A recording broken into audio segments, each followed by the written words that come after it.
Exciting. That's an exciting, fabulous piece. Wow.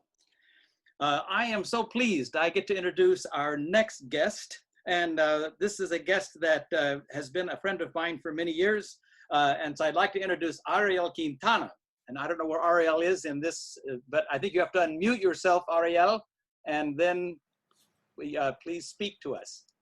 Well, thank you for the opportunity. I am pleased and honored to be among you. What a great idea, Alan, to put a concert together like that. Well, Even a better idea to include one of my pieces. So. Yes.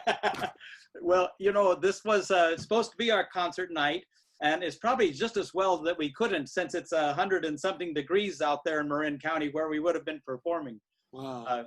But it's really great. Great to have Ariel with us. What I want to share just before I ask you a couple questions is we've done quite a number of your pieces over the years. We did the Kyrie, I know, and the Osana, and we took these on tour, Ave Verum Corpus.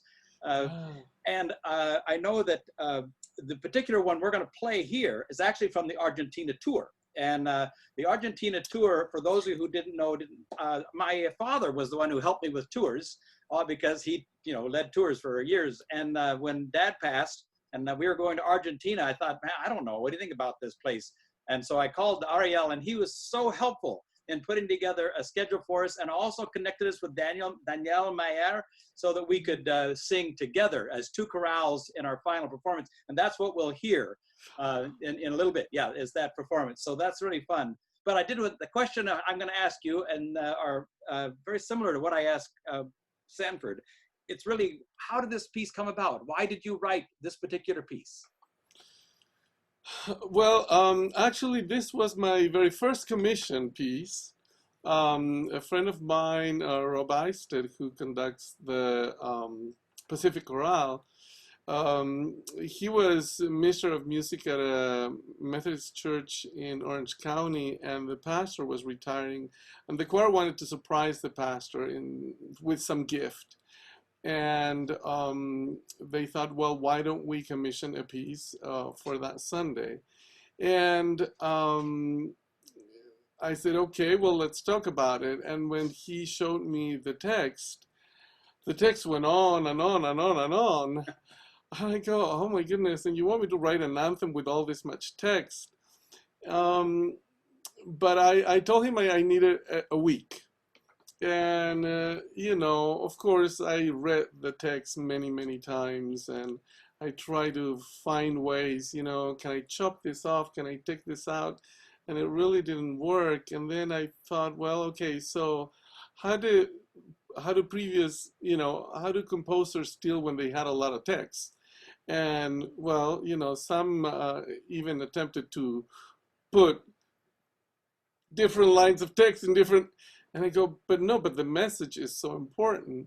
So I had this idea of, okay, let's have this sort of chant-like introduction where I can cover a lot of the text and then expand into more of a chorus and more of a melodic line.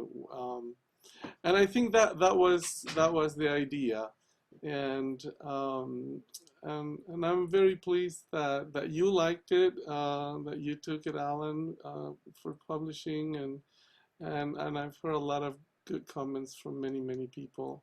It's a text that it touches deeply, and it was the pastor's favorite Bible verse. So.